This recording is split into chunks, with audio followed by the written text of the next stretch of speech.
No, your eyes are not deceiving you. That is actually a bass guitar in Krim's hands. Because Lord knows he's not happy to see any of us.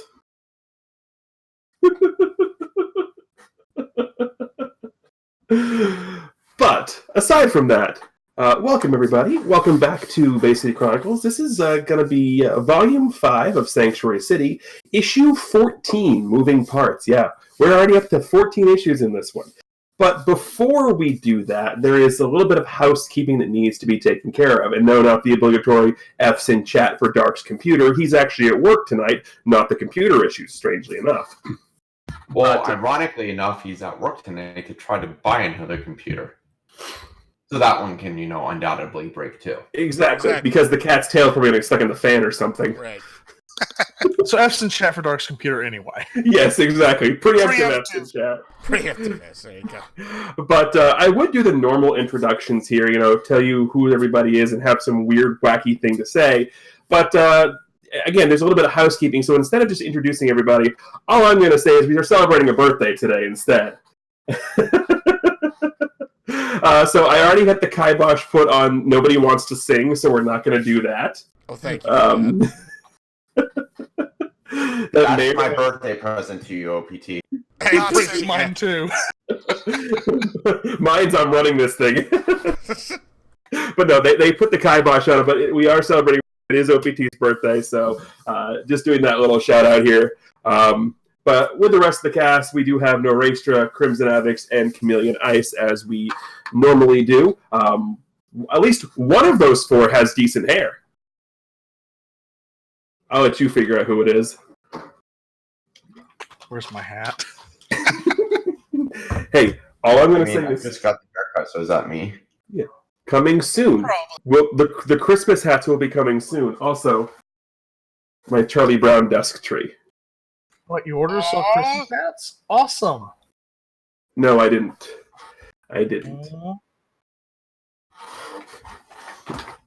I'm tempted to go dig mine out during one of the intermissions where I'm not active. See, you're playing Jay, so right now? I'll go find my tube of Christmas one. No, the only reason I have that was because it was in my mother's house and she was cleaning up Christmas stuff, so I was there today and she handed it to me. That's sweet. Yeah, along with a bunch of Christmas hats, which are currently on my bed behind me, but I'm not going to put those on until after Thanksgiving.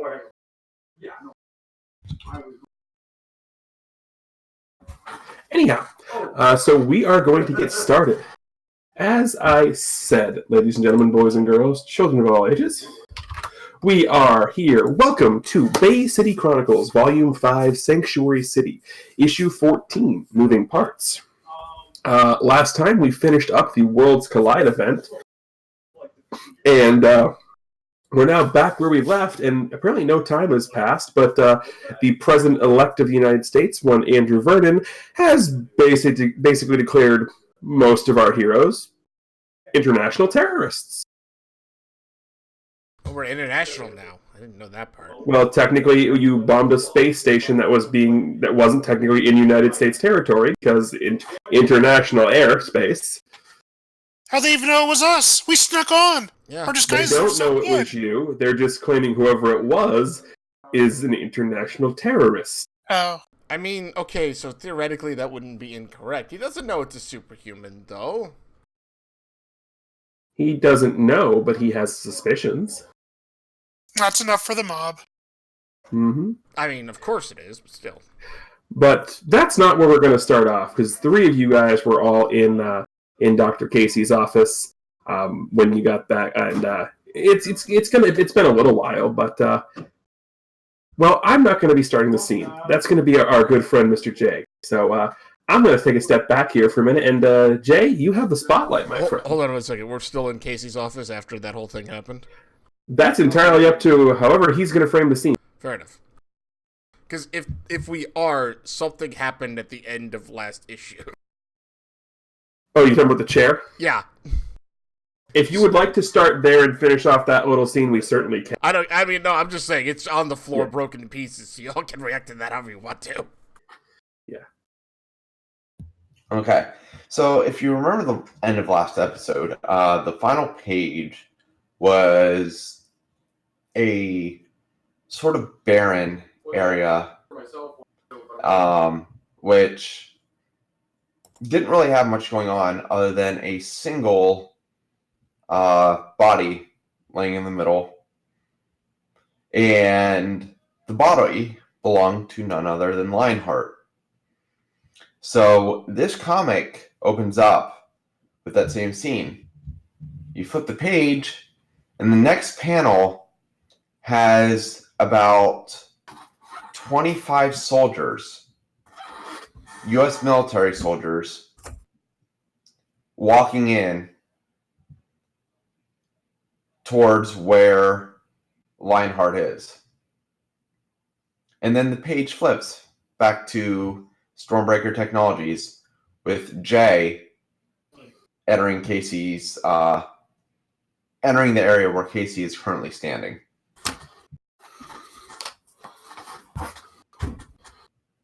I don't like that look on your face, Jay. So we may have a little bit of a development. Okay, I'm listening. Well, we discovered where Lionheart is. That was fast. I don't like the way you said we. Yes, the we comes from Vernon's side of this whole thing.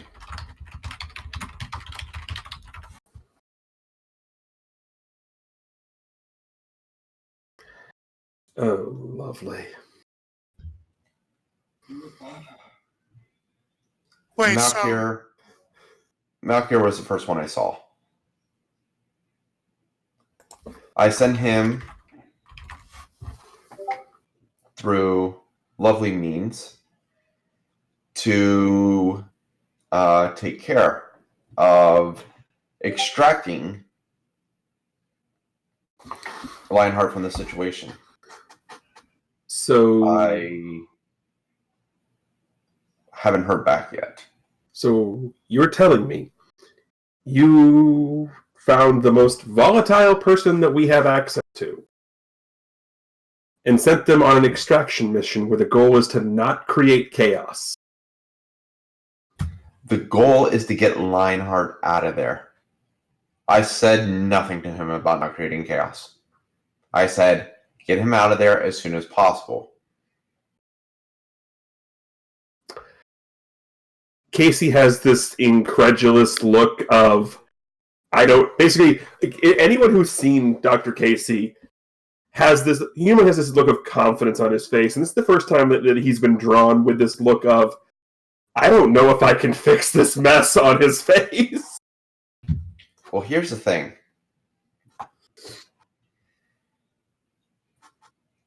For some dumb reason, Vernon thought, since it was an unconscious alien mutant, that he could just send civilian military in to extract him from where he was located.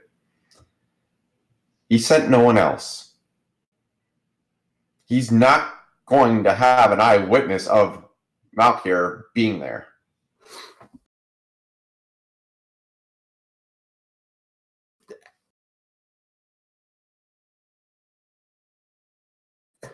And, I mean, let's face it, the stupidity of sending civilian in on a mutant extraction mission, I mean, It's stupidity. we can eventually try that as intentional manslaughter on Vernon's side. Yes, but here's the question is, again, is it stupidity or is it arrogance? Are I we in the mean, room for this discussion? If you want to be. What if- Jay's not going to hold this back. He's not going to be secret about this. we're kind of all what power. What if it's a trap? No, Yeah. I Well, to The further only the reason- divide. the only reason I know about this is because of the whole fact that Vernon sent the 25 of them. Like, we're privy enough to that information.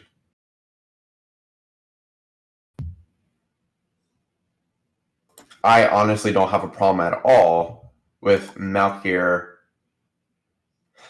man, makes me sound like a complete jerk, but I don't have a problem with Malkier making a scene out of this because it's only going to look bad for Vernon. Isn't Malkier an assassin? That's So- what I'm worried about. Making a scene usually means, assassination for assassins.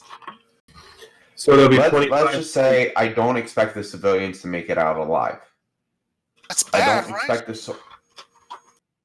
The thing is all it's going to seem to the public is like Vernon sent 25 soldiers who are all dead, and for what reason? There's no mutant, there's no alien, and no one knows how they died. There is no surveillance he sent with them. By the time they would be able to radio, they wouldn't be able to identify Malkier.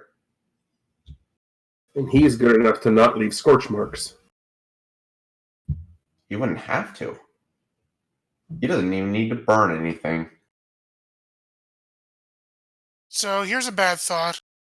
What if he blames us for it anyway? Like, I mean, he's going to. Well, here's no. He can't. why not? Because this is basically going on as we speak, correct, Jay? Or pretty soon to it? I mean, I sent him not too long ago, and the extraction was supposed to be taking place around this time. Then we need to make a public appearance somewhere to show that it wasn't us. That's why I'm here. What did you have in mind? Well, see, remember the original reason I came? The paperwork. The cover reason I came. The paperwork documentation. Paperwork documentation. How about we broadcast live a television event of the people here signing it? That's just Showing crazy enough to work. Showing that we're cooperating with Vernon. That's just crazy enough to work. If we sign these papers, though, those are going to be official, right? Like, No. Only if I make them official. oh, you work in the government, so you can lose everything. He works in the government. He does lose everything. He's from the government and he's here to help. We've made that joke once already.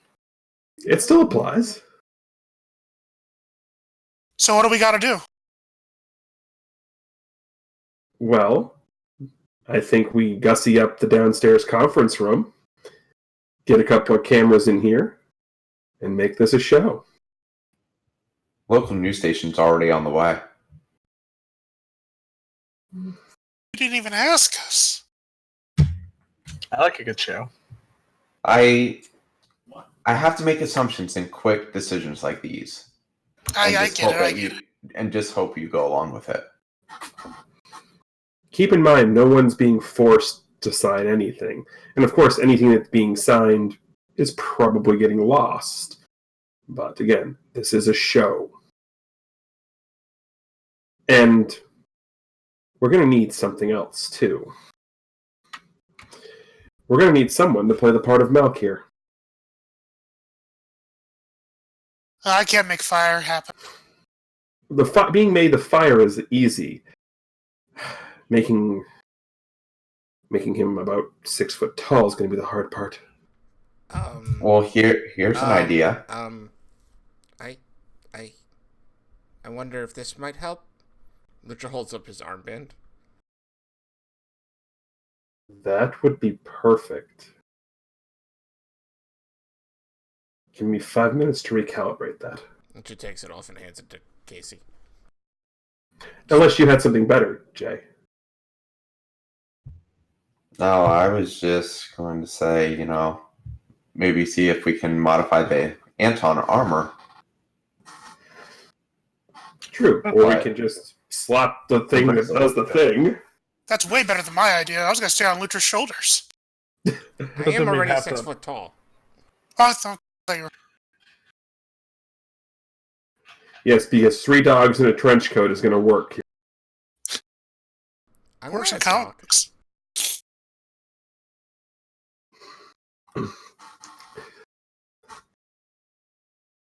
Okay. So how much What? time do we have? Probably about 20 minutes. That's forever. Well, you have 20 minutes. I have about 10 because I have to go prep everything. So should I do the full suit of armor, like the big old suit, or do I want to do new sleeve You suit? do what you need to do to keep yourself and your family safe. So I suggest something full face and recognizable. Got it. Oh, Dr. Casey. Also, another key important part of this. The nation knows Lutra. Yeah, hi. Yeah, water scan. Yep. He's the non-intimidating one. You don't want to come off as intimidating. You want to come off as you're doing this to be part of the public. So sleek, Not to scare the stylish. public. Cool. Okay. So we want to look as non-threatening as possible. You're a squirrel. I don't think that's a problem. I said we. Or should we give somebody else the armband to use as Melchior? There's only one other person we can give it to here. Is it gonna be Jay? No, he has to be there for the paperwork, and so do I. It has to be someone who is not known to have powers. And we happen to have somebody around here still who can probably help us out with that. Are you gonna use Hunter? No. Oh, okay. He's kind of... I mean, I figured you can mimic sizes. He's also probably not going to want to do anything in the next 20 minutes anyway. Is Ben hanging out, I assume? No, there you Yeah. I assume you've already got in contact, Jay. Yeah. You guys are making this sound really easy. When dealing with Vernon on a constant basis, you have to be 5 moves ahead. I happen to be 10. Remind me never to play chess with you. I mean, that'd be kind I of find hard. it boringly boring. It would be kind of hard to play chess against somebody who's 10 minutes ahead of you, because then he'd kind of know what happens 10 minutes after it happened, or 10 minutes before it happened, which means he'd know your move before you made it. That'd be really hard to do. Zugzwang, Lutra. Zugzwang. Huh? Zugzwang.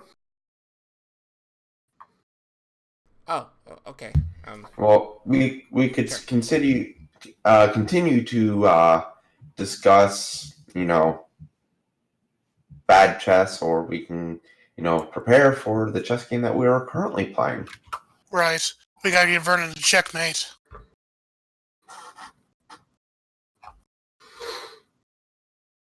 Alrighty, well, I'll get myself all trussed up.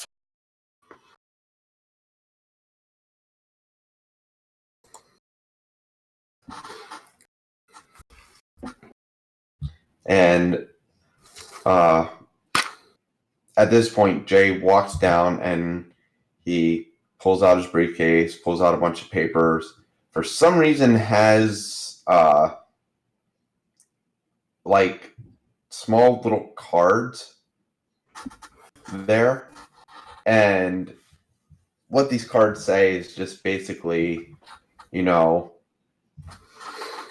small things like stay positive, Oh, act like you want to do this for the public, be happy about your decision, and things like that.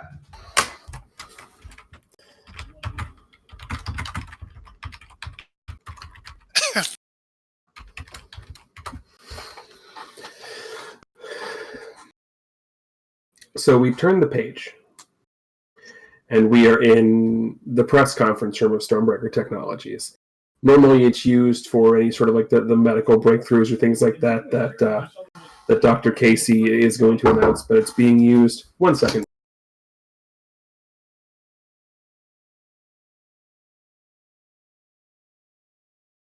Sorry about that. But it's being used for this time for obviously the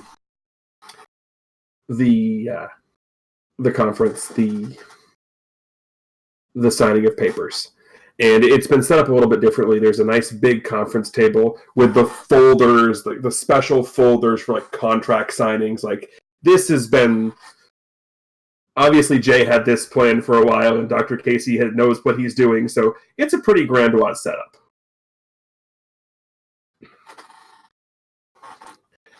And so there's Lutra, there's Kestrel, there's Anton, and there's definitely someone pretending to be Malkir, but as far as the public's concerned, it's Malkir, which is the most important part of this. But Lutra, I do need you to do me a favor here. Okay. So because that gauntlet belongs to you, I need you to make a power roll with it, please. So that's going to be a d20 plus the rank of the illusion power on it. Give me a second. Or the invisibility power on it. Give me a second. I actually have to pull my sheet up for that one. Yeah. Full concealment. With concealment 4 is all visual senses. It might be a little bit longer than that, but yeah. I need a power check from you to determine if anything bad happens. Concealment 4, morph 2. Then roll the morph power, please. So that's just d20 plus 2? Yes. Okay. Because I don't have that on my sheet. Yes, so it's just d20 plus 2. Plus whatever static bonuses Casey gave you or gives this with his tinkering. Is that something you're telling me, or are you just adding that? I'm just going to be adding it. The other thing of note here is this is the first time you've seen Dr. Casey in a somewhat muted suit. It's still the full one-piece color thing, but instead of being like the bright yellows and oranges and greens you're expecting, it's kind of like a muted lavender. It's not quite dull, but a little more dull than you. Yeah, it's his professional suit. So you guys get there, and there's some throngs, not necessarily throngs, but there's local TV stations, newspapers, and Jay, the podium is yours. Esteemed guest, citizens of Bay City and of the United States, I'm here today for a groundbreaking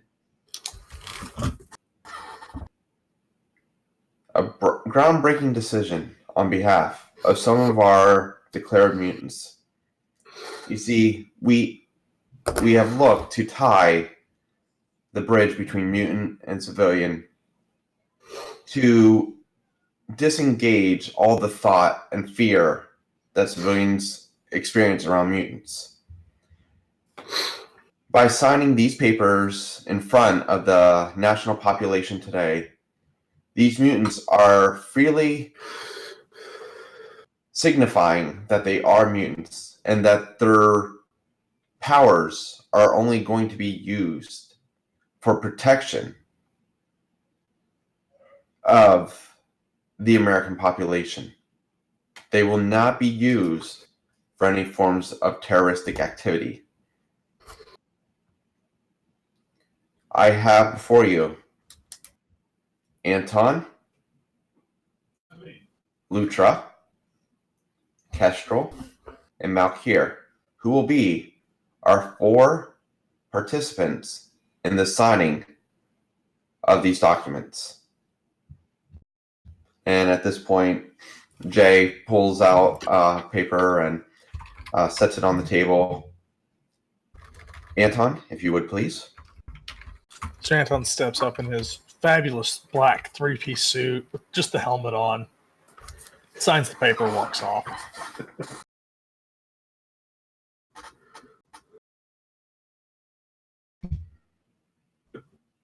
And Lutra?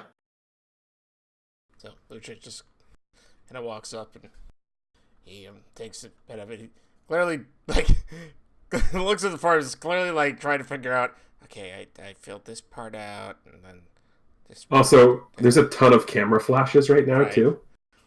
It's clear he's trying to figure out this. It takes him a lot longer than Anton did. Okay, this is a good. As he goes to sign the paper, though, he looks at how do I sign my actual name? Anyone got an inkwell? He can just put his paw print down. I don't actually have. And at that point, Jay actually reaches into his briefcase and pulls out an ink pad. Oh, okay. So Richard puts his hand on it, just puts his hand on, stamps his hand onto his outer paw on the paper. As he walks away, he looks at his hand ew. Does he wipe it on Anton? Yes. It is a black suit. Yes. Nah. It's dry clean only, Lutra. Sorry, I've never seen you wear it before, so I didn't think it was that important.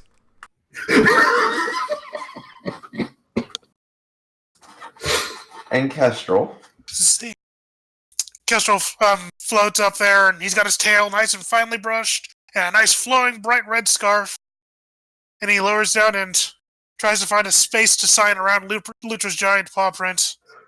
And he gets it there between or somewhere. Oh no, he has his own. Never mind. Go for it. He signs it. And Malkir. So, not Malkir, just walks up with this scowl on his face. As Malkir would do, just sort of stares a hole through Jay, grumbling the entire time. He's doing so well. Angrily picks up the pen, signs it, dots it, throws the pen down, and just walks back over to the corner. And then you get then Anton, you hear on the wind, did I do that right? Yeah. And finally, with these 4 signing the documentation, there's one final document that we will be putting into effect today. Here at Stormbreaker Technologies, Mr. Thomas Casey has been an ambassador between mutant and civilian kind for many years. And at this point, I wish to present a document to Mr. Thomas Casey, who will be leading the Mutant Ambassadors lead to bridge this gap between mutant and civilian. Mr. Casey. Thank you. So he'll walk up and do all the pleasantries with this look of, you didn't freaking tell me this is happening, you asshole. Doesn't say it. You just tell by the look. Literally gives Anton a nudge. I didn't know Dr. Casey was going to say something. I didn't either. So then looks. So, first of all, to everyone gathered here on decently short notice, I want to thank all of you. And I want to let you all know that ensuring the safety of this city has always been my first priority. And this is just another way to ensure that the people here in this city can rest their heads on their pillows at night and not have to worry about, what's going on. They can sleep soundly, knowing that not just that there are people who are going to keep them safe, but there's people who are going to do it the right way to keep them safe. And he sort of looks around. Now, I believe, as is customary for these type of events, and I can definitely see some of you who are itching to go, so would anybody happen to have any questions they would like to ask? Of me, did you give out, out of character, did you announce who you were, Jay, or no? We'll just say I did. Okay. Because I was if you did, he was gonna say Mr. Pontes, otherwise he said our arbiter. Oh no, you could say Mr. Pontius. Yeah, of either myself, Mr. Pontius, or of my team. So there's some stirring, like who's going to, and then sort of pushing from the back comes this Spitfire. She looks basically almost like she's fresh out of journalism school, like your typical California-looking girl. Nice tan, blonde hair, over-the-top mannerisms. And Nora is already reacting because of what I'm about to do. No. Happily oblivious. No, you're not.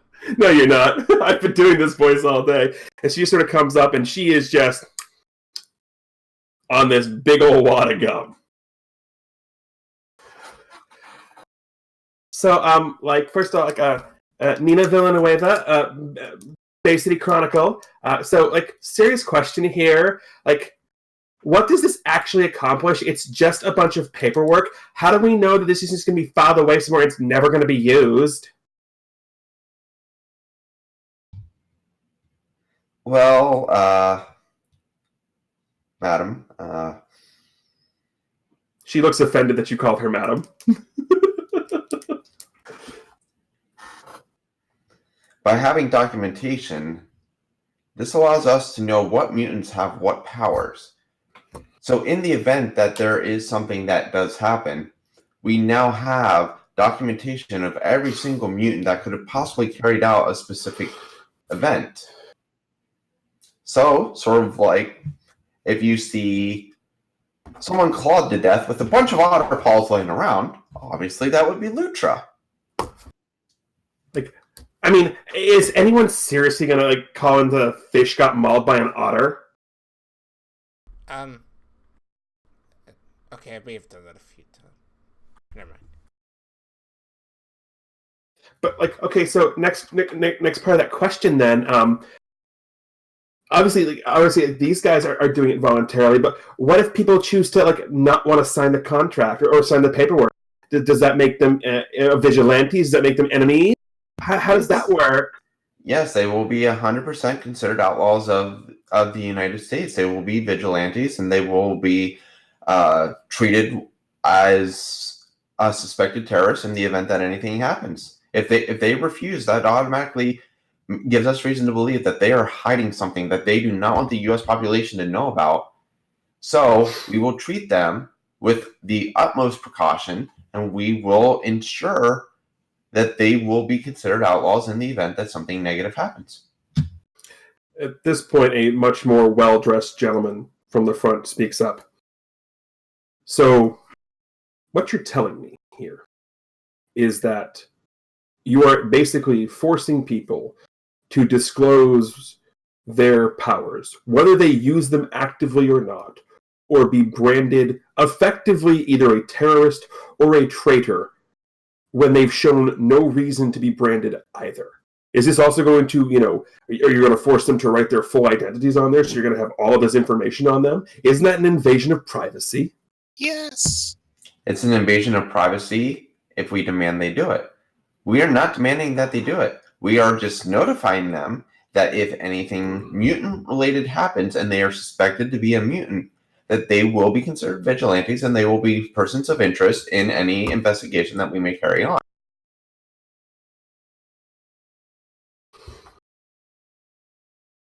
So, basically, this is do this voluntarily.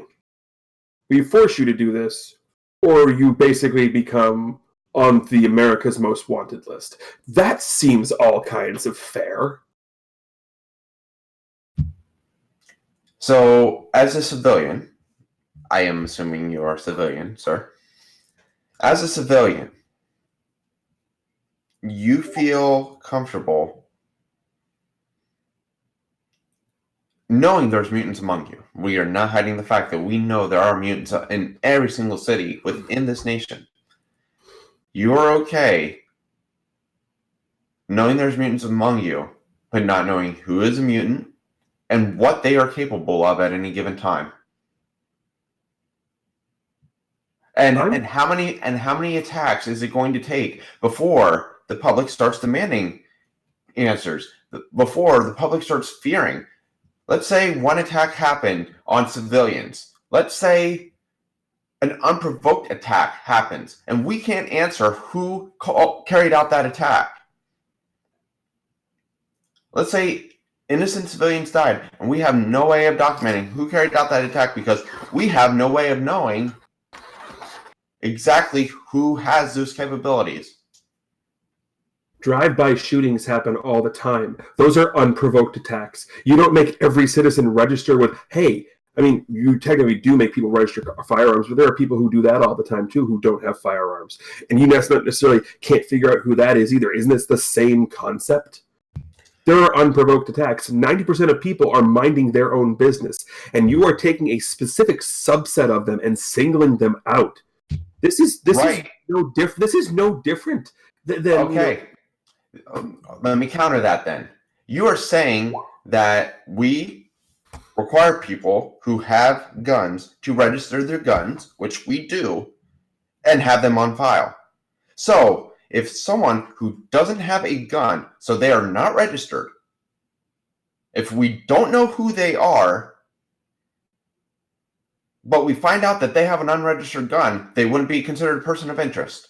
We don't know who these mutants are, but if we find out they are a mutant, and we find out that an attack was carried on by a mutant, of course we are going to consider that mutant who we discovered was a mutant as a person of interest, because it is within the realm of possibility that they did carry on that attack.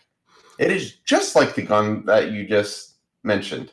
But it's not, because in that specific case, you're saying, hey, I'm John Smith, and I've got a 40. You're not asking people to sign away their whole life, their whole information, because, hey, I ended up close to some weird accident, and now I can turn myself into a puddle of water.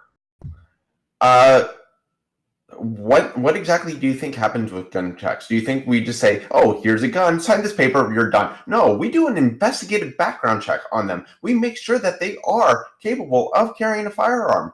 So yes, they are giving away information in order to carry that firearm. We are not sitting there saying mutants can't use their powers, or mutants can't do this, or mutants can't do that. We are just saying we want a documented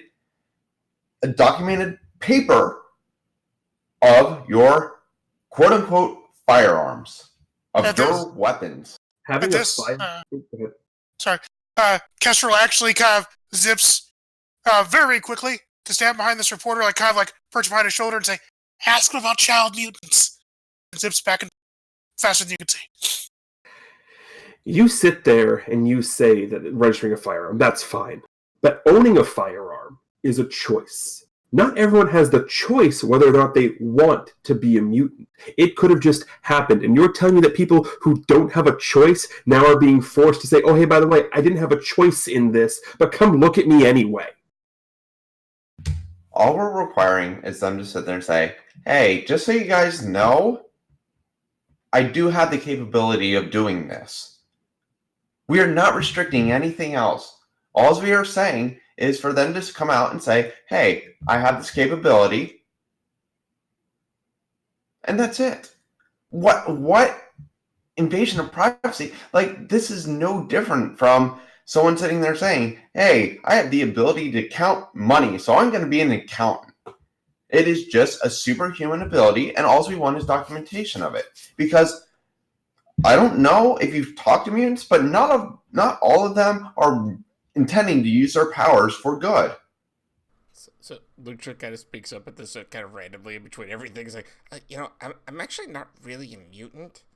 I was born like this. I didn't. Okay, shut up. Mutant just means not from here. It's okay, Luke. Oh. Jay just looks over at Lutra. Mutant just means different genes, mutated genes. Your genes are different from regular humans, therefore it's mutant. Oh, okay. Sure. It's okay. You're just a minority, Lutra. It's okay. Right. Yeah. Would you rather me say superhuman for the rest of this interview? I don't care. I was just saying. I was wondering if any of this applied to me suddenly, because I'm not. Just from Whatever. Anyway, sorry. The guy who you have been going back and forth with just has this look of pure, you're just like every other government idiot look on his face, and just knows it's not worth arguing anymore as much as he wants to. So he just literally just shakes his head, doesn't even stay for everything, just pushes his way through the crowd and just gets out of it. And right as he gets to the door, one of the AI in Stormbreaker Technologies comes over to the speaker. Mr. Casey, I know that you are currently involved in Oppressor. However, I would suggest you turn on the news right now. He just drops the screen and just puts the news on for everybody in the room to see. And when it comes on, it is a national news station.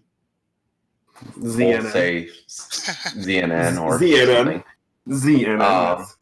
And the headline along the bottom reads, "Breaking news, 25 soldiers killed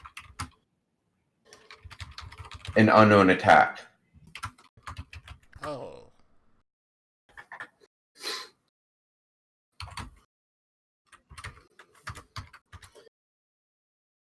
There's just the entire room is silent.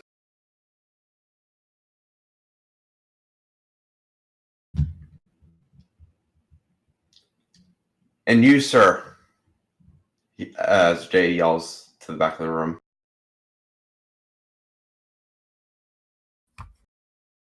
He stopped at this point because it doesn't matter how mad you are, when something like that happens, you stop and take note. What is your answer for this? Do you suppose that we just play it off as, some mutant just had a bad day and we shouldn't really go after him because... Well, let's ask the first question. Why were there 25 soldiers being deployed? First of all. I suppose that would be a question for the president-elect.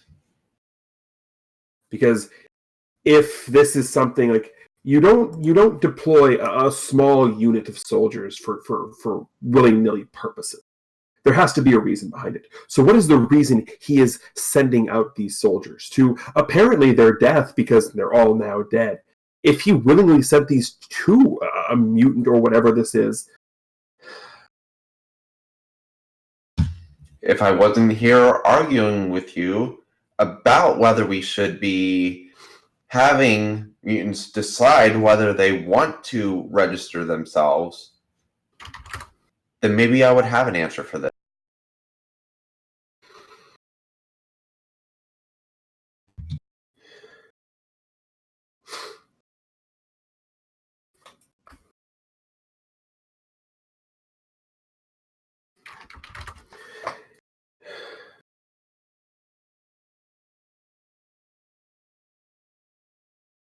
I don't want to sit here and say that I 100% agree with the way this is being rolled out.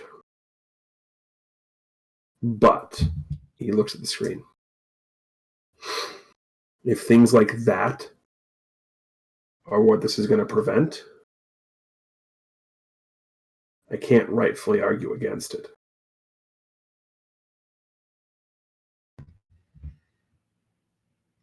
We believe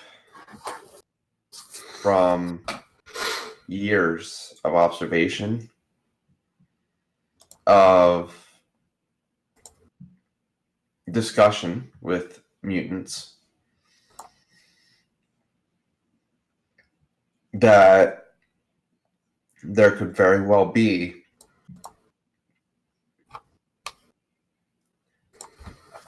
sort of a coup among the mutants, a revolt among those who believe that they are far superior than to us regular civilians because they have power. They can make us submit to them.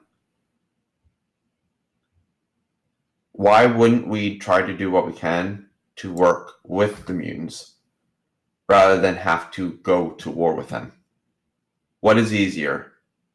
To have mutants voluntarily come up to us, sign a paper, and help us in our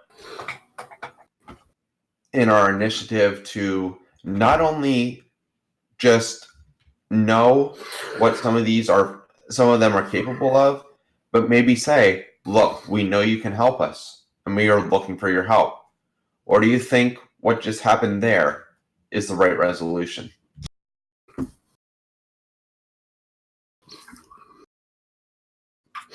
He just stands there in silence.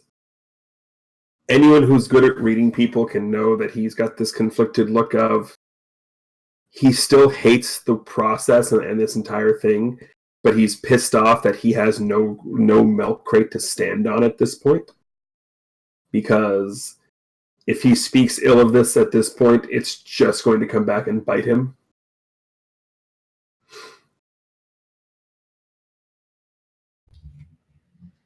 We intend to contact more mutants. We have many more on our list that we believe are going to be willing to cooperate in our efforts.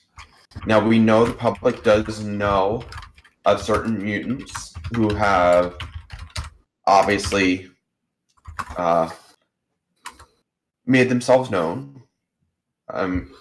I mean, some of them are no strangers to anyone, but we hope to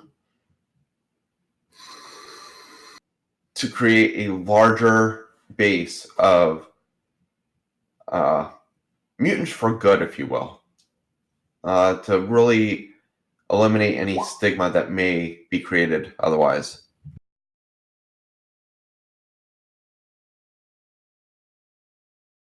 Are there any other questions? Castro raises his hand. Can we turn this from a press conference into a memorial service? Because I think that's a little bit more important than this right now. Yeah, we will end this press conference with that then. So thank you all for coming.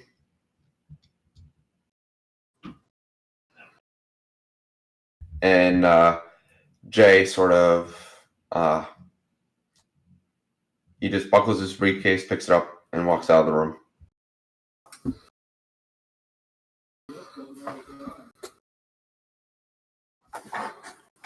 Malkir follows. Dr. Casey will remain to deal with all of the people wanting to cry more and whatever. Lucha kind of stands there like awkwardly, not really having any idea what to actually do at the moment. He kind of stands in one spot, shuffles his feet a little bit, just kind of looks around.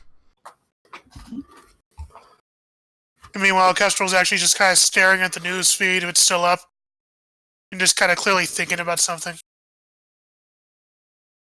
Yeah, you get the snippets of, and there's no signs of what actually happened to them or why they were there. As soon as we can obtain more information from people, we will get that to you as soon as we possibly can. But this is an absolutely heinous act on American soil.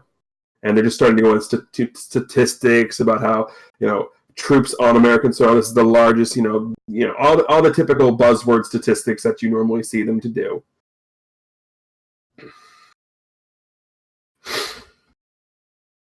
So where does Jay go?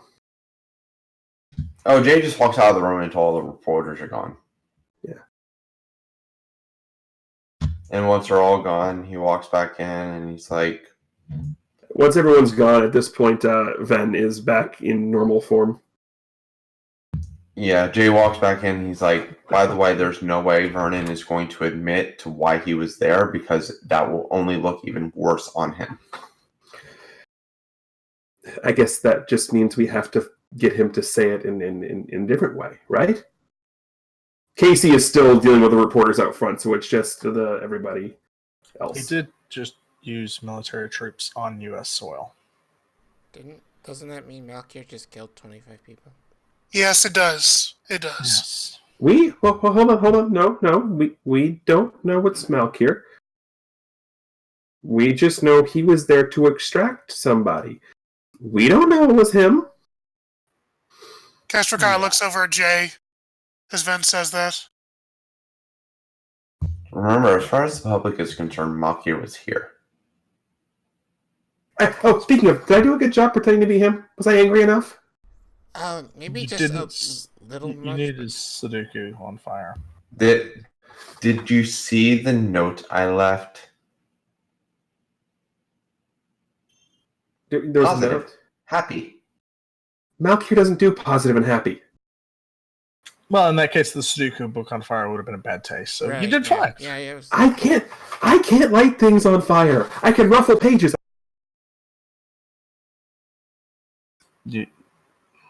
Never mind. So I can put out fires. you're not helpful. Well, whatever happened, it's all good now. They believe that was Malky. Yeah, but we know the truth.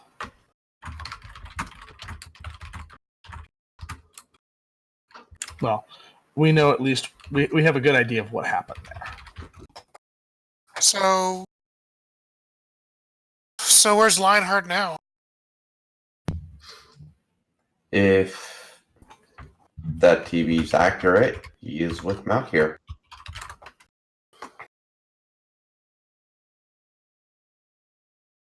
Should we try to meet them? No. What? I said when. Malkier has an extraction point. If he brings him back here immediately, then we're going to have an alien mutant just appear out of nowhere in Bay City. Why don't we? Malkier's not exactly switches a foot to make it through the city like that. Yeah. Why don't we have you order us to investigate the site? Use this Because PR that we just built to go investigate the site and be the kind of... At this point, Dr. Casey walks back into the room. As good of an idea as that is, an order like that would have to either A, directly come from the president himself, or B, someone who is running whatever project this is supposed to be. And I don't think right now they're going to be ordering anybody up there, unless it's someone they explicitly trust. No. But we have another method. You have so many plans. Like, I'm used to being steps ahead, but this is borderline on, like, are you sure you're not precognitive? I'm not precognitive. I just, once again, know how to deal with Vernon. But I am going to need you, Casey, and possibly your help too, Anton. Okay. Casey, have you ever invested nanotech into a dead body? I have an objection. Can I? Am I allowed to give an objection to this plan already? Please do. That sounds awful. Just from one sentence. Well, here's the catch, is, can you inject nanotech into a dead body? Yes. Have I injected nanotech into an effectively dead body? Yes. What? I don't need it to come back to life. You have to test Castrol. It's a thing. You don't inject nanotech into live humans without testing, Right, Casey? No, this was an experiment, and it was 100% a body that was basically physically unable to do anything. Well, here's the idea. Yeah.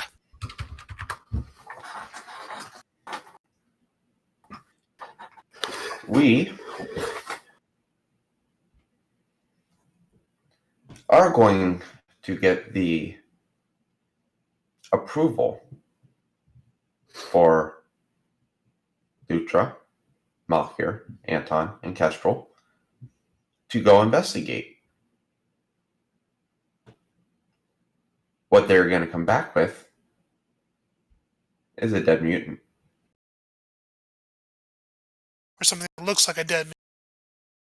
Something that can be tested to be a dead mutant. Mm-hmm.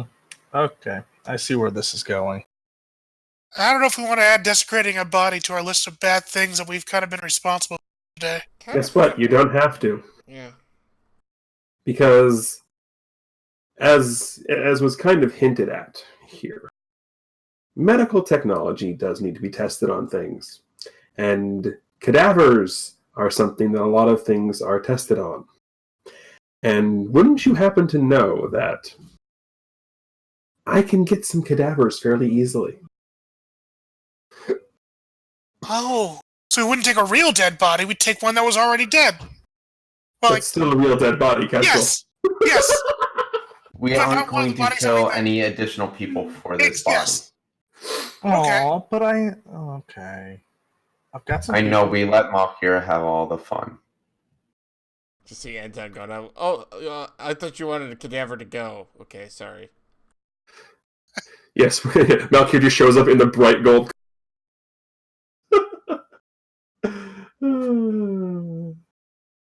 No, I want the one with the scorch marks, please. Mine's not done well enough. Well, okay, this sounds much less icky. It does? We're still putting nanotech into a dead body. Right, but this one's, like, meant to be used for medical purposes. It's not one that was killed by our ally. Allegedly killed by our ally.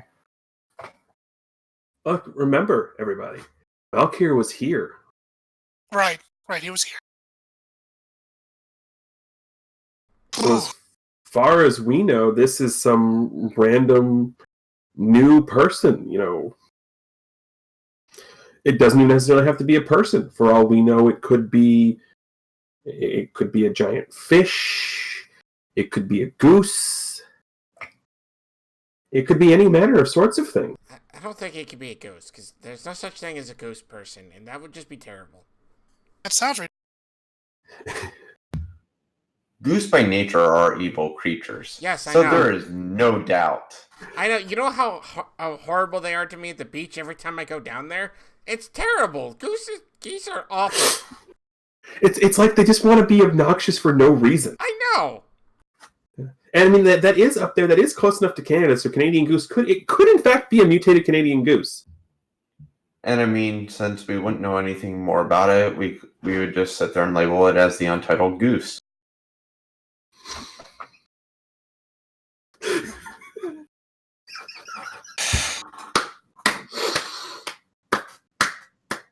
That's it. We're done. You broke OPT. You broke champ. We're done. Good night. We've reached peak meme. No, to be fair, we reached that months ago, but We're Yeah. building. No, Yeah. I think this. I believe is we actually reached the that top. sometime around Pile Driver Squirrel, but I'm not sure. Yeah. True. But either way,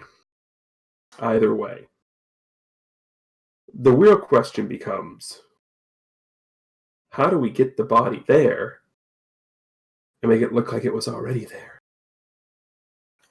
We put it in the back of the jet and then offloaded at the site with some cloaking tech. Okay, but that place is going to be a hotbed. We can't just show up with a body. We have to have... There has to be a fight of some sort, something that looks like it.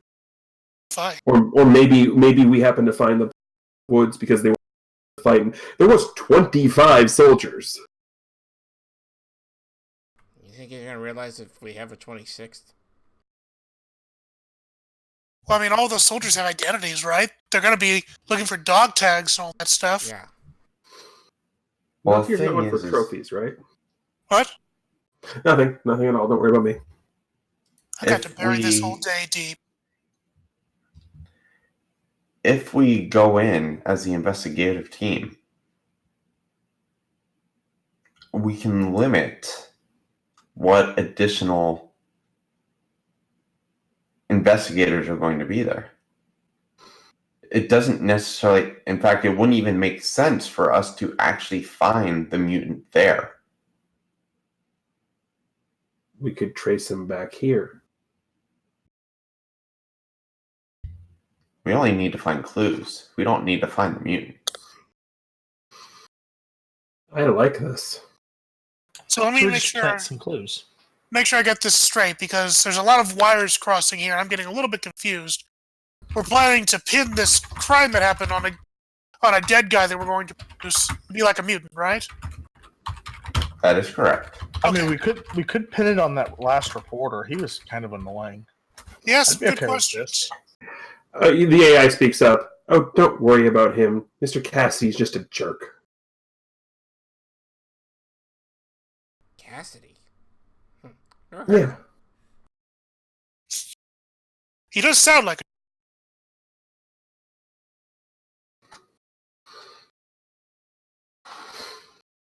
I'm not going to make that joke, Teach. I'm just not going to do it. So, I can work on having a body placed wherever you need it to be placed. I suggest you get us permission to go, Jay? Wait, I've got just the perfect place for the body.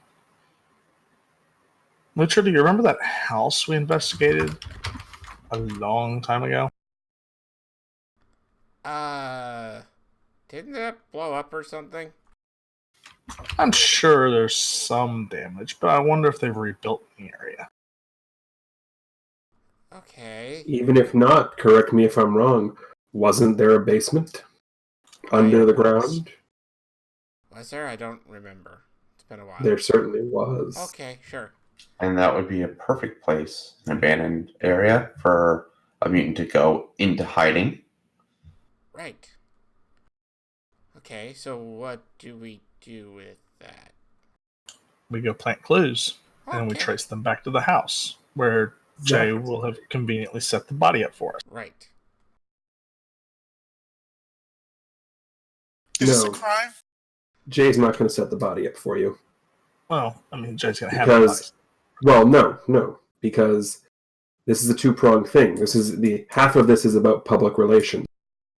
I'm the liaison here in town. Jay, more than likely, is going to be with you as your special agent in charge on the ground up there. Fair enough. And Kestrel, Yeah. technically everything we do is illegal, so Yeah, we're vigilantes. I can call in a favor to have the body taken up to where it needs to go. Eric hasn't paid me rent this month. Oh gosh, can you make sure like we're gone before he comes here? yeah. Why does nobody like him? It's not that I don't listened like to him. him It's that he makes talk? me really hyper when I see him. I never Look, actually met this guy. You don't really want Richard, to. you're- Richard. Normally hyper. No, You would be able to keep up with him, Kestrel. Ooh, I may Sounds normally fun. be hyper. He made me feel really hyper. Like He just gave me a headache. one step under when I was actually using Blitz. Okay. yeah. We should probably check him for Blitz. Oh no, he's naturally caffeinated. Right. I was gonna say that happened long before Blitz even was created, as far as I can tell. By the way, while this whole conversation is going on, Jay is frantically typing on his phone.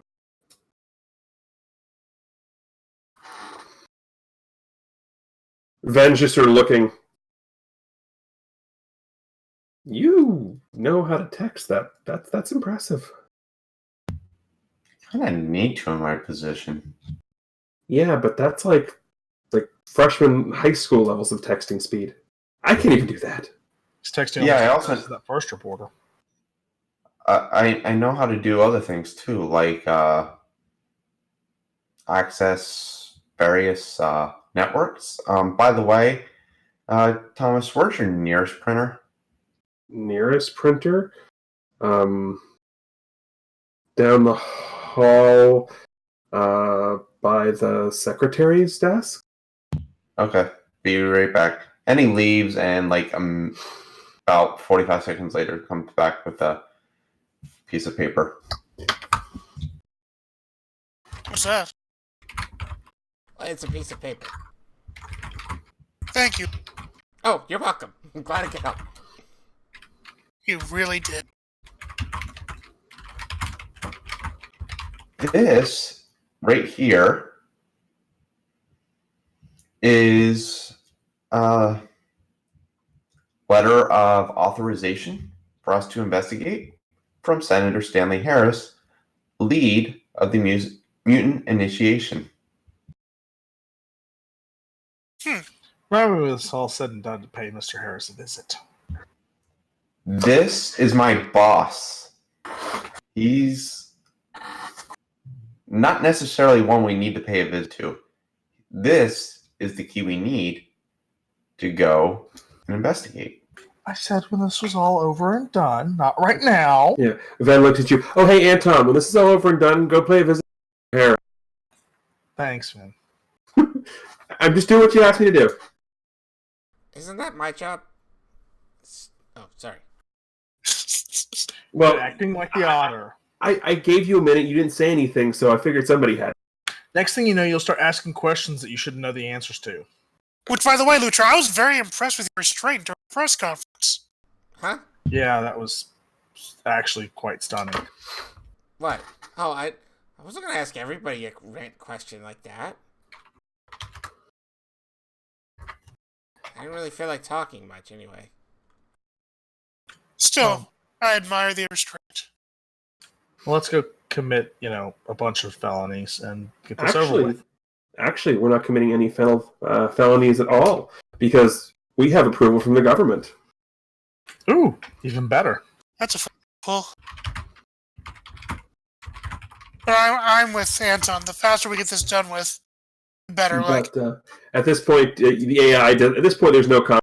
The AI just turns the TV back onto the news again, and it's again our favorite fat president-elect, Andrew Vernon. Again, with the same somber look that you guys saw a couple days ago when he was denouncing the terrorists, or maybe yesterday. I'm really curious what he has to say. I'm not, but whatever. Let him go. My fellow Americans, I regret that we have to have another conversation so shortly after the one we had yesterday, but unfortunately, as most of you all know, that we had an unfortunate incident occur up in Seattle. A small platoon of some of our most elite soldiers were on a training mission, and apparently they ran afoul of one of those. He pauses for a second. Obviously, anyone again who can read people can definitely see he's trying not to say horrible, very much non-politically correct things about mutants. Ran afoul of someone who obviously decided that they did not like what our military stood for. We're going to take matters into their own hands, and this is an extremely unfortunate incident. And I assure you that we will be doing everything that we can to take care of this problem. And I have put the best people I have access to on figuring out what happened up there. So right now details are scarce, but as soon as we know anything at all, we will let you know. And we hope that whatever horrible miscreant, mutant, brought this down upon us will be brought to justice and will feel the full wrath and the full extent of this office. And he doesn't take any questions. About as I Jay expected. walks over to Anton at this point and hands him a small circular device. You're going to need this in the house. We are going to need it to look like there was obviously a fight that happened. One of you, probably Malkir, will need to use some sort of power. And as soon as this detects that power,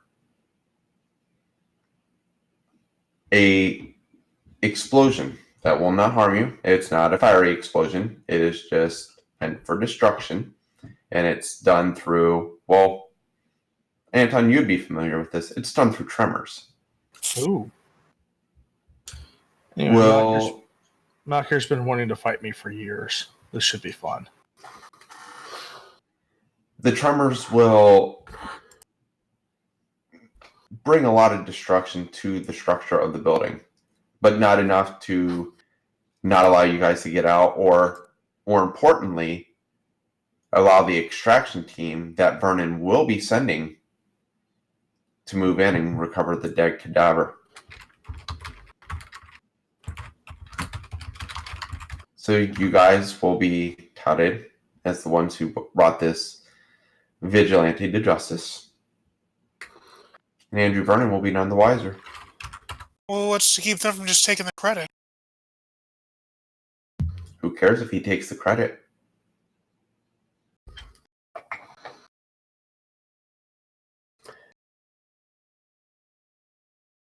It's not a matter. Well, if the point is for like us to be the ones who take this guy to justice, like, isn't that kind of the point that they know it's us who took this guy down, or am I missing something? The whole point of this was we recovered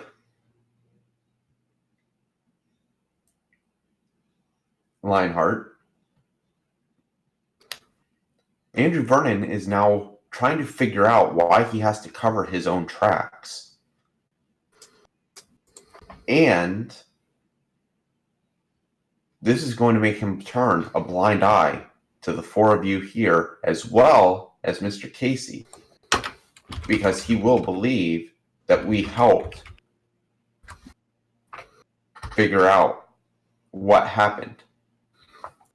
The body is dead, so there will be no answers from that body on what happened to Lionheart. That is why we cannot bring Lionheart here. Gotcha. I'm already working on a safe extraction for him. I may have something lined up. That's the most important thing. No, the most important thing is to have this go off without a hitch so nothing traces back. That was most I have one question. just one. Yeah, well, I actually have a lot, but I have one question that's really pertinent to what's going on right now. Okay. When was the last time that anything we did went off without a hitch? He has a That's actually a good question, Lutra. Yeah, I was like, I have a thing for this. And the screen comes up, and then it pops up the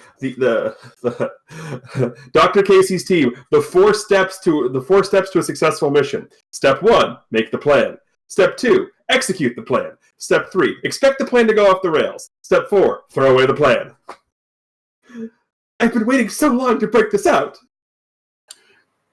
It's bad, but I agree with the otter and the AI in this building. Actually, to be fair, Hunter had that one long before I came into the AI. But anyway, we got to break it out finally. Again, it's really appropriate that I agree with the otter and the AI at this point. It is superheroing in a nutshell, though, I guess. So, in response to that, Jay sort of walks over to the table and starts gathering up all the paperwork that is still laying around from that interview that happened. And so here's the thing. I know a lot of times your encounters don't always go as planned, and honestly, that actually makes me feel good because it tells me that you guys are able to adapt to various situations.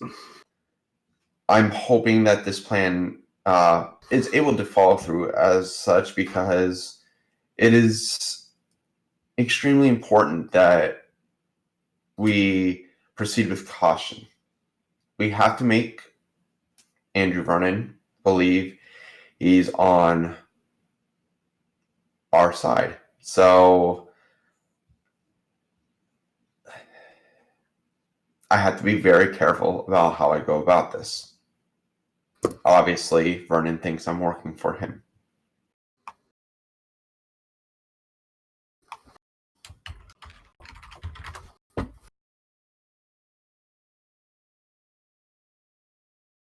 Well, I guess it's off to Seattle with us. We'll do our best. We're off to see the wizard. Hey, Well- Casey, Yes. do me a favor. Keep a fire burning here for us.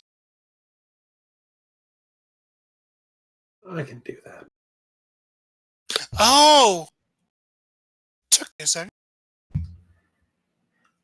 Thomas, get in touch with Mock here. Let him know that he is to meet the team on the plane. So he's going to have to port onto the plane. Meet the team on the plane so he can make his way back because he has to be there present for this mission. I can get a hold of him. We'll get a fire going on And- the plane. And for you three, as crazy as all this may sound, as chaotic as my plan may seem, know that I have more to lose in all of this than any of you do. And at that point, collecting all the papers and everything, Jay holds them up, and the papers burn away. And that is where we end the comic. So thank you all very much for watching. Please tune in next week when we will, we'll go to Seattle and see what other crazy things can happen. So on behalf of OPT lawyer Norestra, Chameleon Ice, and officially now co-GM Crimson Abbott, I am TGE, reminding everybody to, of course, as always, keep hailing.